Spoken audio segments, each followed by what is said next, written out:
Isang solid at pangmalakasang project ang ipiflex natin for today's video. Full inner and outer fairings ang gagawin natin sa Yamaha T-Max na ito. Kaya kung interesado ka kung paano namin to ginawa, tara, samahan nyo kami. Ito nga pala yung itsura ng unit ni Bossing bago natin gawin. Presentable naman at may mga konting gasgas lang. Pero dahil sawa na si Bossing sa looks neto, naisipan na ni Bossing ipa full makeover sa atin. Tandaan nyo yung looks na to mga kadip. Dahil magiging ibang-iba na to mamaya lang. Kaya nga't silimulan na ni Boss MJ i-apply ang plastic promoter natin para mas matibay yung ating kapit ng mga pinturang ilalagay natin. Inuna na namin tong inner fairings ni Bossing dahil ito yung madugong gawin. At pagkatapos ma-primeran, hydro dipping process naman tayo. Yung inner fairings nga pala ni Bossing ay twill carbon ang gagawin natin na ititint natin ng black para mas ternong-terno sa chameleon gray na naka-honeycomb. At nang maiahon na natin sa pagkalubog, eto na siya mga kadip, all goods naman at maging yung mga singit-singit na lagyan naman natin ng pattern. Ito yung first batch na mga nilubog nating twill carbon mga kadip. Sa sobrang dami ng mga panel ni Bossy, hindi talaga kaya pagsabay-sabayin. Ganito rin naman karami yung second batch. Bukod kasi sa may mga selected panel lang siya na pina-twill carbon, malalaki yung iba at medyo madami rin yung mga maliliit. Kaya literal na napalaban ng team followers. Kaya napa-food trip kami at napa-break time. Pagkatapos ng food trip at flash off, i-apply na natin ngayon yung tint natin na black. Sabay konting flex ng ating matapos. Rekta apply naman ng high solid clear para mas maging quality yung trabaho natin. At fast forward yung outer fairings ni Bossing. Nag-base na tayo ngayon nung ating ground coat na malapit sa stock niya. Ang gusto kasi ni Bossing hindi na siya mag-change color kaya ilalapit natin yung shade ng kulay na gusto niya. At syempre na lumabas pa din yung pagiging gray niya kaya ilubog na natin yung mga na-base natin kanina. At pagkalubog,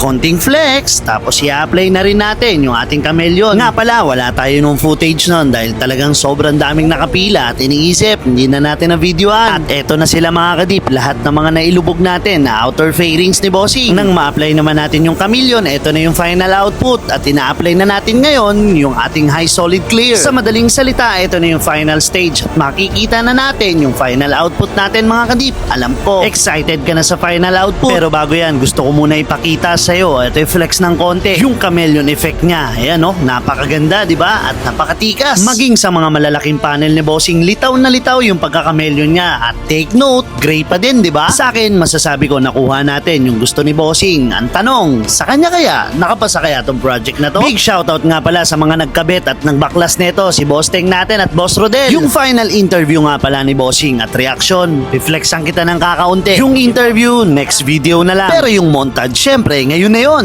So ayan mga kadip, may dala pang dinner natin si Bossing. Ayan si Bossing. Ayan si Bossing. Ayan si Bossing. Diyan na. Ayos. Nakita nyo naman yung reaksyon ni Bossing at ito yung quick final output natin sa unit niya. Bossing, maraming salamat po sa pagdayo dito from Laguna pa. At sa mga kadip natin na nanonood ng vlog na to, may full montage pa to kaya abangan nyo yung part 2 ha.